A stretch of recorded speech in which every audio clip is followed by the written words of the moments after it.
아멘. 오늘은 76주년 광복절입니다. 한국교회는 일제의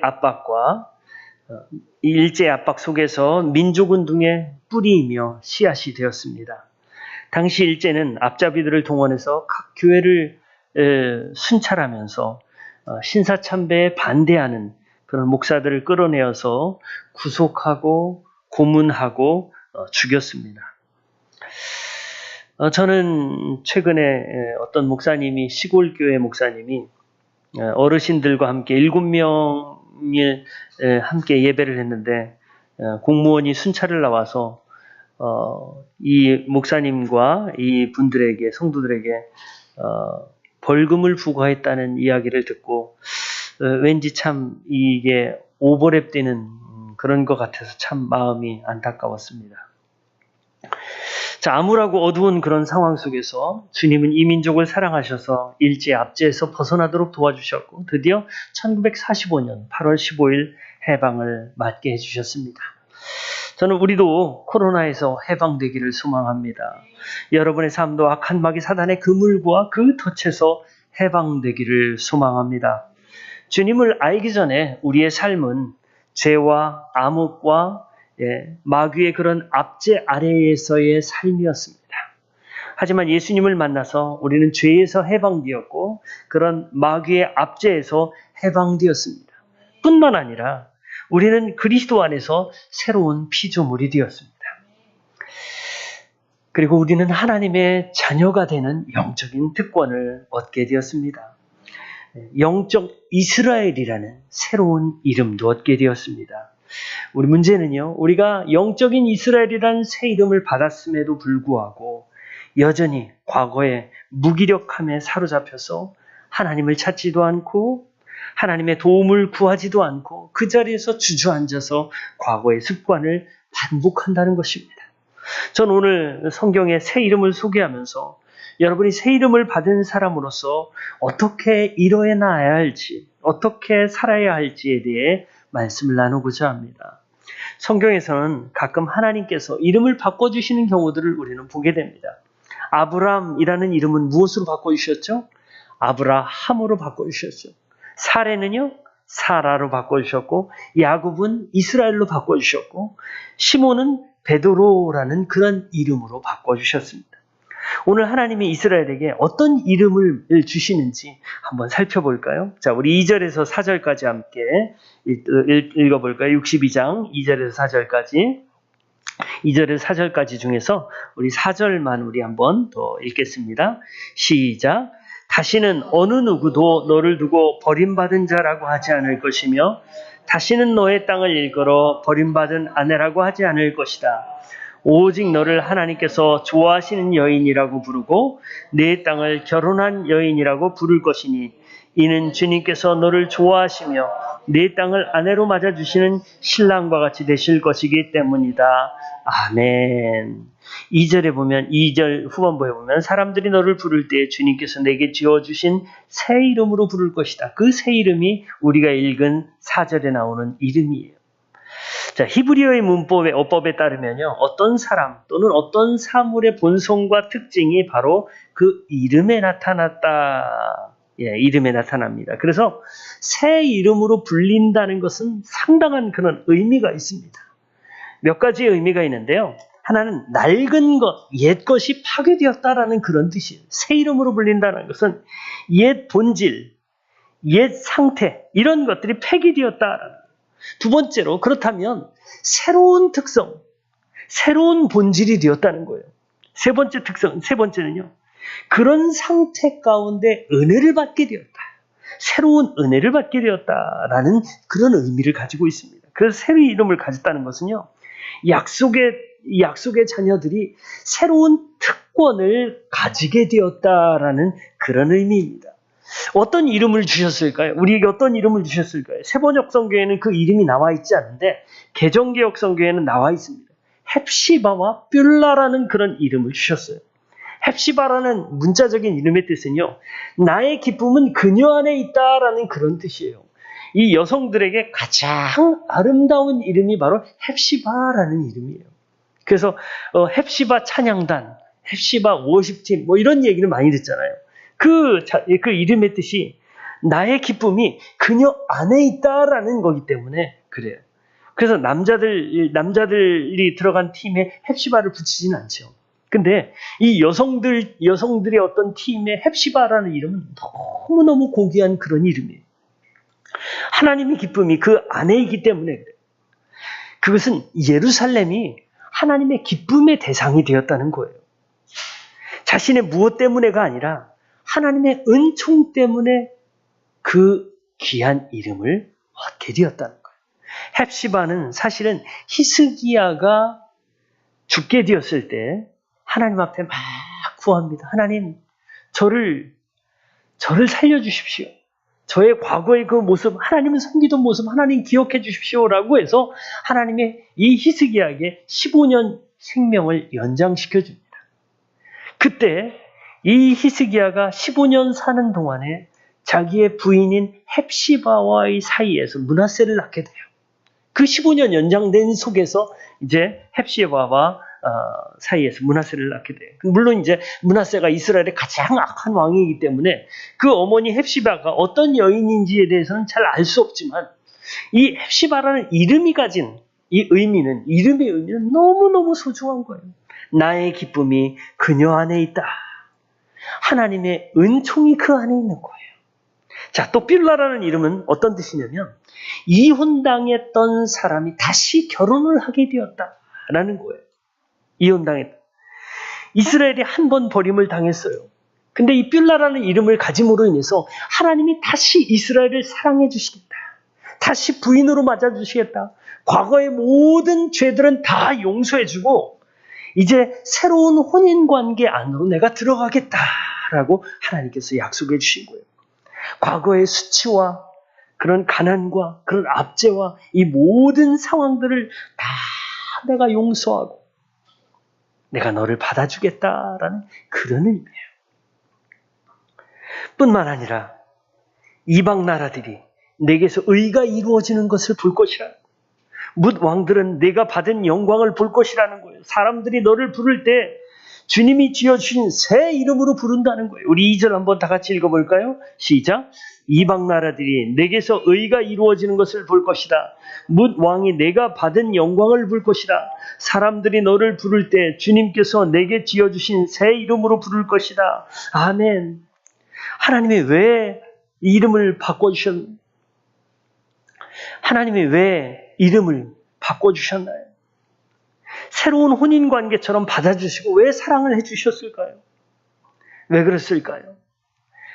자, 우리 오늘 성경을 한번 살펴볼까요? 자, 우리 1절 한번 다 같이 한번 읽겠습니다. 시작. 시온의 의가 빛처럼 드러나고 예루살렘의 구원이 횃불처럼 나타날 때까지 시온을 격려해야 합니다.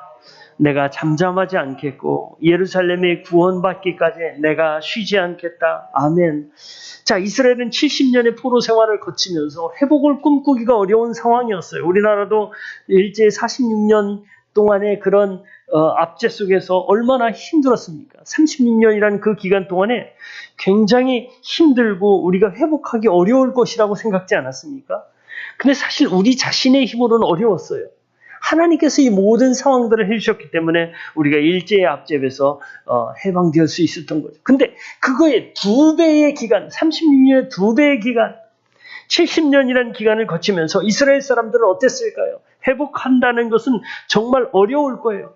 자기 고국으로 돌아온다는 것은 어렵다고 생각할 거예요. 물론 하나님이 그렇게 약속하셨지만 70년 만에 내가 너희를 해방시킬 것이다라고 약속은 하셨지만 그 약속이 어떻게 이루어질지는 그들은 정말 믿기가 어려웠어요.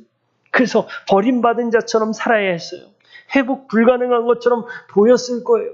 그런데 그런 이 회복 불가능해 보이는 이스라엘에게 하나님이 새 이름을 주신 거예요. 왜요? 시온의 의가 빛처럼 드러나고 예루살렘의 구원이 횃불처럼 나타날 때까지 시온을 격려하기 위해서. 여기 시온이라는 단어가 자꾸 나와요. 시온이라는 뜻 자체가 뭐예요? 시온. 하나님이 함께 하시고 하나님이 역사하시고 하나님이 임재하신다는 그 상징이 바로 시온이에요. 근데 그 시온에 빛이 나타나요. 횃불이 나타나요. 그 말은 어떤 의미일까요? 이 빛이나 횃불은요, 주위를 향해서 빛을 막 발산하는 거예요. 바로 이스라엘을 통해서 하나님의 구원의 빛이 이스라엘을 통해서 이 구원의 횃불이 퍼져나가도록 하겠다라는 그런 말씀이에요. 이스라엘을 통해서 온 땅에 복음이 전파될 것을 이야기하는 거예요. 동시에 영적인 이스라엘인 저와 여러분들을 통해서 하나님의 구원의 빛, 하나님의 소망의 빛, 믿음의 빛이, 믿음의 횃불이 퍼져나가게 될 것이라는 그런 의미입니다.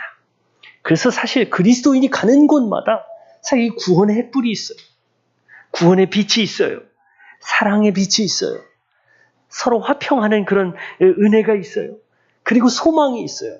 사실은 그리스도인이 가는 곳마다 이런 빛이 있어요. 왜냐하면 하나님께서 여러분들에게 그 빛을 주셨기 때문이에요. 자, 우리가 어떤 빛, 어떤 횃불을 우리가 가졌는데 이것을 어떤 횃불을 나타내야 될까요? 이 빛을 가졌는데 어떤 횃불이요? 어떤 빛을 우리가 가진 건가요? 바로 예수님의 진리의 빛, 복음의 빛을 가졌습니다. 여러분, 우리가 주변을 한번 살펴볼까요? 온통 세상에는 어둠뿐이에요. 캄캄한 뿐이에요. TV에서는 세상의 가치를 강요합니다. 계속 선전이니 뭐니 무슨 모든 프로그램들이 무엇을 맛있게 먹을까? 무엇을 멋지게 입을까? 어떤 집에서 멋지게 살까? 어떤 차를 멋지게 끌고 다닐까? 뭐 이런 모든 세상적인 가치들, 정말 우리 내면의 것들, 내면의 가치, 아름다운 가치, 하나님을 바라보게 하는 그런 가치들을 전혀 찾아볼 수 없습니다. 그것을 어둠이라고 이야기할 수 있어요. 이런 어둠 가운데 빛을 비춰야 되는 사명이 우리에게 있는 거예요. 왜냐하면 주님이 우리에게 그 빛을 담아 주셨기 때문이에요. 새 이름과 더불어서 하나님은 헵시바 비올라라는 그 이름과 더불어서 우리에게 그 빛을 주신 거예요. 그래서 그 빛을 우리가 나타나는 것을 막 격려하시기 위해서 하나님께서 이 새 이름, 새 빛을 우리에게 주신 거예요. 여러분, 영적인 이스라엘로서 헵시바 비올라라는 이름을 가지신 줄 믿습니다. 그 이스라엘이 지금의 영적인 여러분들, 영적인 이스라엘 여러분들을 이야기하는 거예요. 자, 여러분들에게 왜 그 빛을 주셨냐면 시온의 빛, 예루살렘의 구원이 횃불처럼 나타날 때까지 하나님이 격려하기 위해서 여러분이 온 땅에 이 복음의 빛, 사랑의 빛, 은혜의 빛, 소망의 빛을 마음껏 여러분 주위에 비추게 하는 것을 격려하기 위해서 이 새 이름을 주님이 주신 거예요. 그렇다면 세 번째로 우리는 어떻게 이 새 이름을 가지고 살아야 할까요? 어떻게 사는 것이 새 이름을 사는 것일까요? 우리 3절부터 5절까지 한번 다 같이 읽어볼까요? 자, 시작. 또한 너는 주님의 손에 들려있는 아름다운 면류관이 될 것이며 하나님의 손바닥에 놓여있는 왕관이 될 것이다. 다시는 어느 누구도 너를 두고 버림받은 자라고 하지 않을 것이며 다시는 너의 땅을 일컬어 버림받은 아내라고 하지 않을 것이다. 오직 너를 하나님께서 좋아하시는 여인이라고 부르고 네 땅을 결혼한 여인이라고 부를 것이니 이는 주님께서 너를 좋아하시며 네 땅을 아내로 맞아주시는 신랑과 같이 되실 것이기 때문이다. 총각이 처녀와 결혼하듯이 너의 아들들이 너와 결혼하며 신랑이 신부를 반기듯이 네 하나님께서 너를 반기실 것이다. 아멘. 여러분, 오늘 이 본문에 보면 3절에 너무 이상한 말씀이 있어요. 너는 주님의 손에 들려있는 아름다운 면류관이 될 것이다. 하나님의 손바닥에 놓여있는 왕관이 될 것이다. 여러분, 면류관이나 이 왕관은 머리에 쓰는 거예요. 손에 들고 있는 게 아니에요. 머리에 쓰는 거예요. 그런데 너는 면류관이 있는데 그 면류관이 어떤 면류관이냐? 하나님의 손에 들려있는 면류관이라는 거예요. 근데 여기 오늘 본문에서 사실은 강조점은 면류관 자체가 아니라 하나님의 손이에요. 자, 이 말씀은 어떤 의미일까요? 하나님의 손이 더 강조되어 있다는 것은 왜 그럴까요? 면류관 자체보다, 너는 면류관일 것인데 그 면류관 자체보다도 하나님의 손을 더 강조하고 있어요. 왜 하나님께서 우리를, 면류관이 된 우리를 머리에 이렇게 씌우지 않고 손으로 붙잡고 계실까요? 왜 붙잡고 계실까요? 그것은요, 하나님께서 붙잡아 주시겠다, 보호하시겠다라는 그런 의미예요. 여러분, 하나님께서는요, 우리를 면류관으로 삼으셨을 뿐만 아니라 우리를 그 면류관을 계속해서 손에 붙잡고 계신 거예요. 여러분, 그 사실을 믿습니까? 하나님께서 저와 여러분 모두를 지금 붙잡고 계신 거예요. 자, 뿐만 아니라 하나님께서는요, 그 땅을 아내로 맞아주는 신랑같이 되어주실 것이다. 그 땅을 아내로 맞아주는 신랑같이 될 것이다. 면류관이나 왕관은 이동이 가능해요. 하지만 땅이라는 것은 고정적이에요. 계속해서 변하지 않는 거예요. 땅이 결혼한 것처럼이란 말은 그 땅이 만남과 보호와 사랑의 장이 된다는 거예요. 새로운 피조물들이 계속 거기에 머무르는 것이 된다는 거예요. 과거에는 황폐한 땅이었지만 다시 열매를 맺어서 가득하게 될 아름다운 땅으로 된다는 거예요. 어떻게 그런 땅이 가능할까요? 황폐한 땅이 어떻게 그런 땅으로 가능해질까요? 왜냐하면 어떻게 가능하냐면 하나님과 동행할 때 가능한 거예요. 우리가 생명의 삶 공부에서 우리가 배웠지만 포도나무 가지가 포도를 잘 맺을 수 있는 방법이 있어요. 그건 뭐냐면 포도나무 가지는 포도나무에 붙어 있을 때 포도 열매를 맺을 수 있는 거예요. 그런데 이 포도나무 가지가 나 혼자 노력해 보겠다고, 난 나무에서 떨어져서 나 나름대로의 방법을 한번 해볼게 라고 거기에서 떨어지는 순간 포도 열매는 기대할 수 없습니다. 자기 자신이 죽는 거예요. 공동체도 마찬가지예요. 주님과 함께하는 공동체와 함께할 때 하나님께서 부어주시는 은혜들을 받을 수 있어요. 그런데 나는 나 나름대로 내 소견에 옳은 대로 나는 내 신앙생활을 할 거야, 공동체 따위는 필요 없어 라고 하는 사람에게는 하나님께서 그런 은혜를 주시지 않아요. 자, 또 이 하나님과 이 새 이름의 삶을 사는 방법은요, 하나님의 축복이 우리에게 주어진다는 사실을 믿는 거예요. 여러분들에게 하나님께서 축복해 주신다는 사실을 믿습니까? 하나님의 자녀들은 하나님이 결코 버리지 않으세요. 그래서 언제나 하나님이 계속해서 축복을 해주시는데 여러분뿐만 아니라 여러분의 자녀들도 하나님의 복을 받게 돼요. 여기에 너의 아들들이 너와 결혼한다라는 표현, 이게 이 한국말로 보면 너무 이거는 정말 있을 수 없는 일이죠. 너의 아들들이 너와 결혼한다? 이건 있을 수 없는 일이죠. 자기 자식하고 어떻게 결혼하겠어요? 근데 여기에 너와 결혼해서, 너라는 건 뭐냐면 이스라엘 땅을 이야기해요. 너의 자손들이 이스라엘 땅에서 마치 결혼한 것처럼 계속해서 하나님의 축복을 받게 된다. 자녀들이 그 땅에서 결혼한 것처럼 계속해서 축복을 받게 된다. 신랑이 신부를 반기듯이 하나님의 반가움 속에서 우리의 자녀들이 그런 계속 하나님의 축복을 받게 된다는 거예요. 여러분의 자녀들이 하나님의 축복을 계속해서 받기를 소망하십니까? 네. 하나님께서 새 이름을 받은 사람들에게 특별히 주시는 축복입니다. 그리고요, 마치 청년이 처녀와 결혼함 같이라는, 여기 처녀는 실제 처녀를 이야기하는 게 아니에요.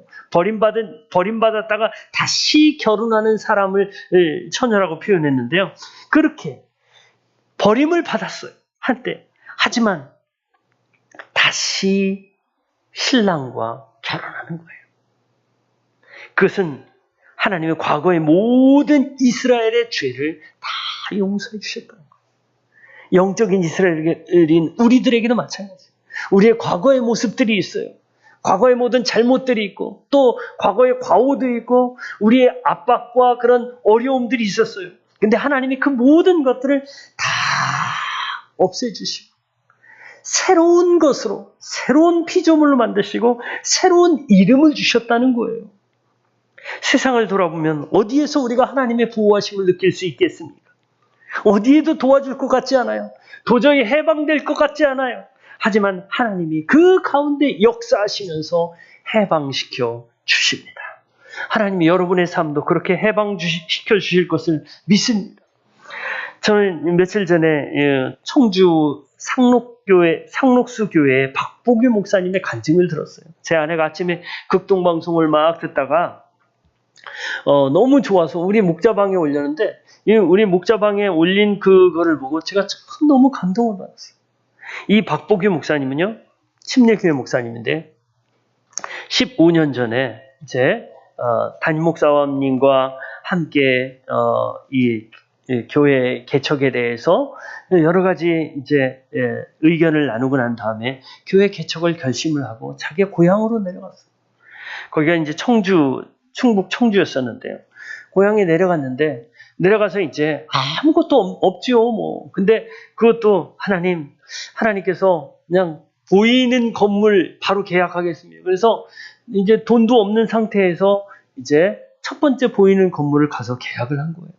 그리고 이제 집이 없잖아요. 집이 없으니까 그 차디찬 곳에 장판을 깔고 이제 아이들과 함께 거기서 생활하기 시작했어요. 큰 아이가 7살, 작은 아이가 5살인데요. 근데 얼마 안 있다가 이 잘 뛰어놀던 첫째 아들 찬이가 갑자기 막 얼굴이 검어지면서 아픈 거예요. 막 피가 멈추지를 않고. 그래서 병원에 가봤더니, 큰 병원에 가보라고. 그래서 큰 병원에 가봤어요. 큰 병원에 가봤더니 희귀성 질환을 겪은 거예요. 그래서 이분이 그 진단을 받고 나오면서 중간에 차를 세워놓고 막 하나님을 원망한 거예요. 하나님, 아니 어떻게 이렇게 하실 수 있어요? 제가 하나님의 일을 위해서 이렇게 개척도 하고 열심히 복음 전하고 열심히 전도하고 그러는데 하나님, 이런 법이 어디 있습니까? 그러면서 하나님 막 원망한 거예요. 심지어는 병원에 입원해 있는 동안에 그 병원에서 물어보더라는 거예요. 보호자 식사는 어떻게 하시겠습니까?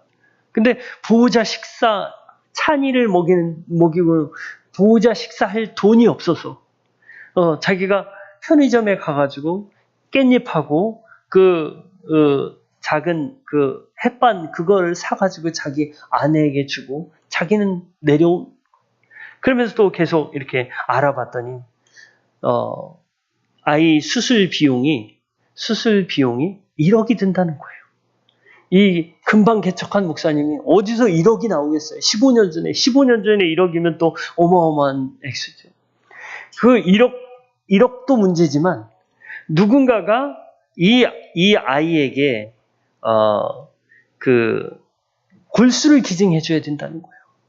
그래가지고 이 목사님이 어디서 또 골수를 찾아야 될까? 그래서 이렇게 했는데, 이 목사님의 사연을 듣고 며칠 만에 정말 놀라운 일이 일어난 거예요.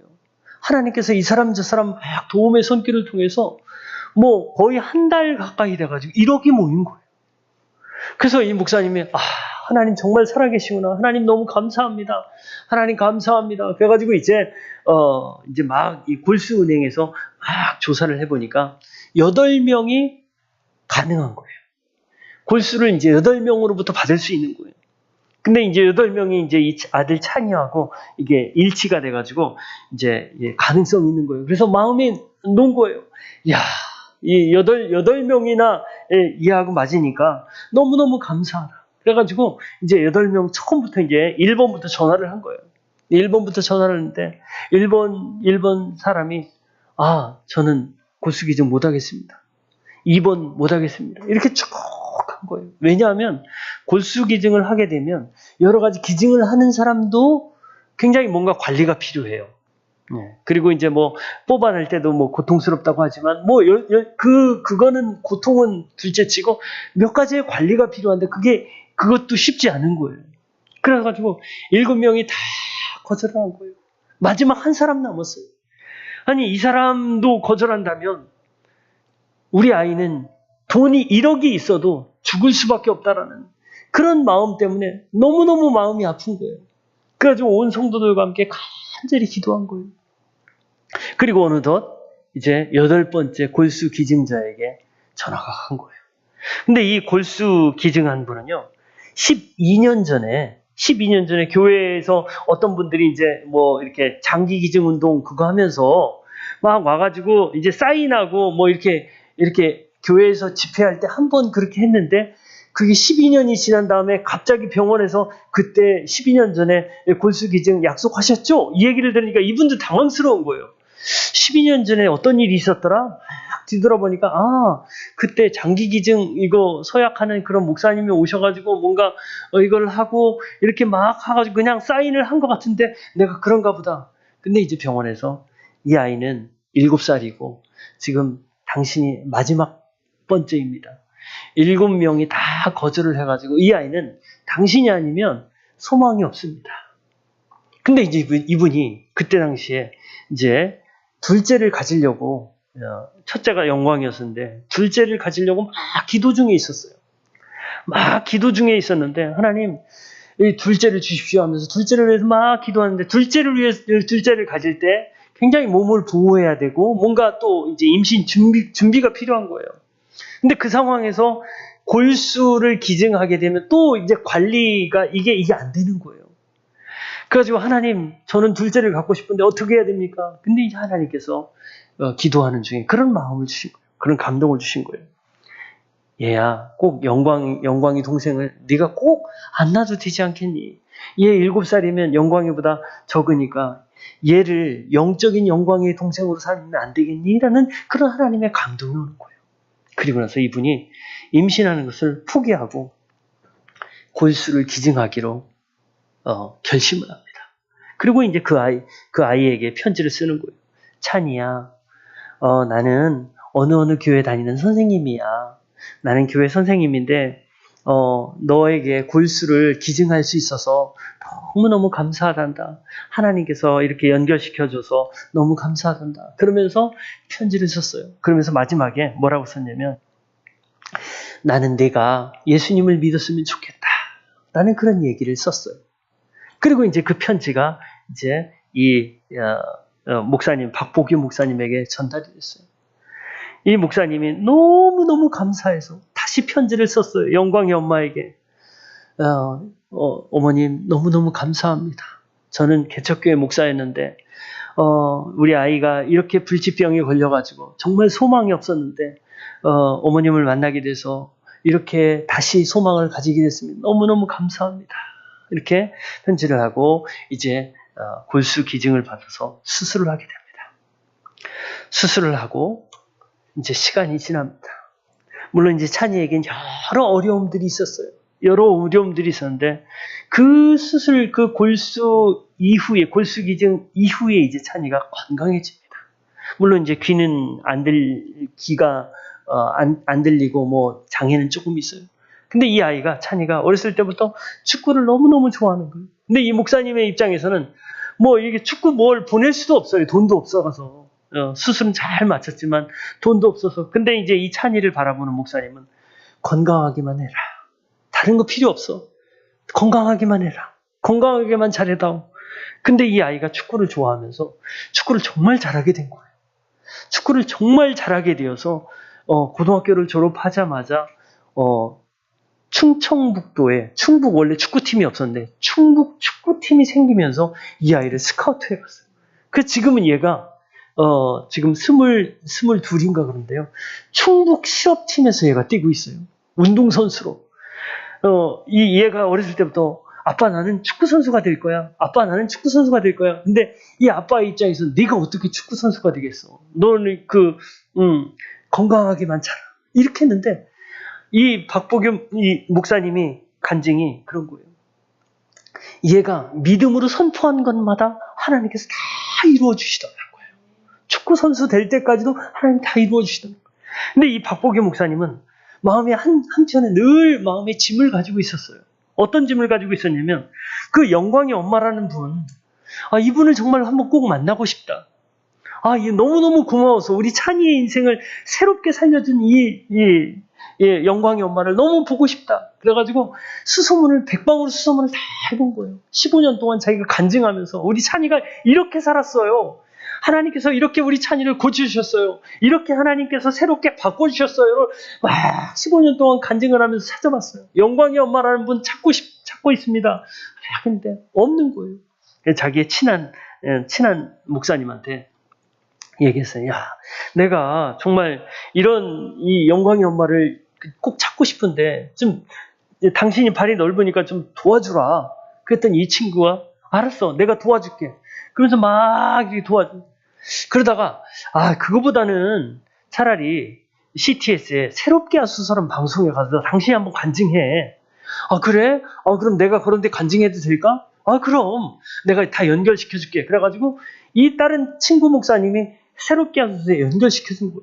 연결시켜줘가지고 이제 이 목사님이 이제 작가 중에 막내 작가가 이제 새롭게 하소서의 팀에 막내 작가가 전화를 했어요. 목사님은 어떤 간증, 어떤 사연이 있으신가요? 사연을 이제 이 목사님이, 박규용 목사님이 쭉 얘기를 하는 거예요. 근데 이제 그 시간이 어떤 시간이었냐면, 그 시간이 이제 어떤 분의 새롭게 하소서를 지금 촬영하고 있는 시간이에요. 촬영하고 있는 시간에 이제 이 촬영 모니터를 보면서 막내 작가가 이 목사님에게 전화를 하고 있는 거예요, 지금.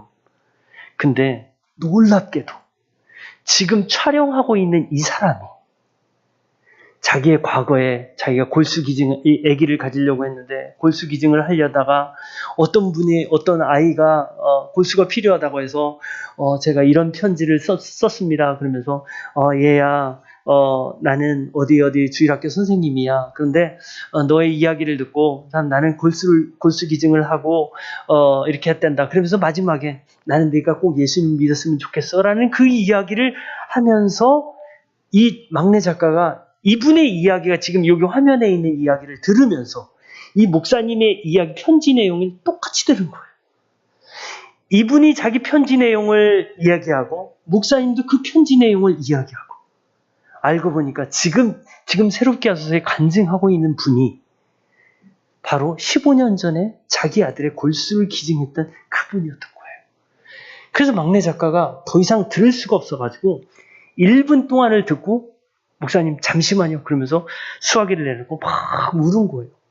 너무 기가 막히지 않아요? 이분이 편지 내용을 이야기하고 있는데 이분도 편지 내용을 똑같이 이야기하고 있으니까 이 작가가 이 하나님의 놀라운 역사하심, 정확한 역사하심에 너무 기가 막혀서 전화를 할 수가 없는 거예요. 그 전화를 끊고 막 운 다음에 목사님 그분이 바로 지금 나와 계세요. 그분이 나와 있는 거예요. 그리고 이제 이분 인터뷰가 끝난 다음에 지금 큰일 났습니다. 바로 지금 15년 전에 그분이 지금 연결이 돼 있습니다. 그래서 방송국이 난리가 난 거예요. 그분이 바로 한미연 전도사님. 지금은 이제 영등포에서 단독 목회를 하고 계시더라고요. 자, 여러분, 우리는요, 하나님의 보호하심을 믿고, 하나님의 동행하심을 믿고, 또 하나님이 그곳에서 축복을 베푸실 것을 믿어야지 됨에도 불구하고, 우리가 그런 축복의 자녀, 우리가 새 이름을 가진 자녀들임에도 불구하고, 우리가 그렇게 살고 있지 못해요. 왜 그럴까요? 여러분, 우리가 왜 그런지 우리가 한번 생각해 봤으면 좋겠어요. 여러분, 바벨론으로 끌려갈 때까지만 해도 이스라엘은 전혀 소망이 없어 보였습니다. 하지만 징계 기간이 끝나고 하나님의 놀랍고 기적적인 방법으로 해방을 약속하시고 실제로 해방시키실 때 그들에게 헵시바와 뷸라라는 새 이름을 주셨습니다. 여러분, 우리가 과거의 삶에서 새 이름을 받았음에도 불구하고 과거의 삶에서 나오지 못하는 이유는 우리가 전능하신 하나님을 믿지 못하기 때문이에요.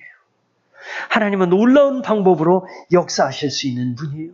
그래서 여러분들에게 새 이름을 주시고 이제 여러분들을 새로운 피조물로 만드셨기 때문에 여러분들을 새로운 삶 가운데 인도하실 것이에요. 근데 그 인도하시는 하나님을, 전능하신 하나님을 믿어야 합니다. 왜냐하면 여러분은 하나님의 손에 들려진 자이고 하나님은 언제나 여러분을 지키신 자이고 여러분, 하나님께 붙어있는 자들은 언제나 하나님의 축복 가운데 거하는 자인 줄 믿습니다. 그래서 우리는 과거에 얽매여서 무기력하고 주저앉아 있는 그런 사람들이 아니라 하나님이 주신 새 이름을 가지고 새로운 피조물로 무기력의 자리에서 일어나서 말씀의 자리에서 승리하고 기도의 자리에서 응답받고 하나님의 능력을 체험하는 저와 여러분들 되기를 소망합니다. 우리 함께 이 시간 기도하겠습니다. 여러분, 새 이름을 가진 자였지만 우리가 과거에 사로잡혀서 살고 있었습니다. 하나님, 우리의 이 과거에 사로잡힌 이 습관들 오늘 당장 끊게 하여 주시옵소서. 예수님의 이름으로 끊게 하여 주시고 우리가 새 이름을 가진 자로서 살게 하여 주시옵소서. 말씀의 자리, 기도의 자리에서 결코 우리가 물러서지 않게 하옵소서라고 우리 함께 합심해서 기도합니다. 오 하나님 아버지,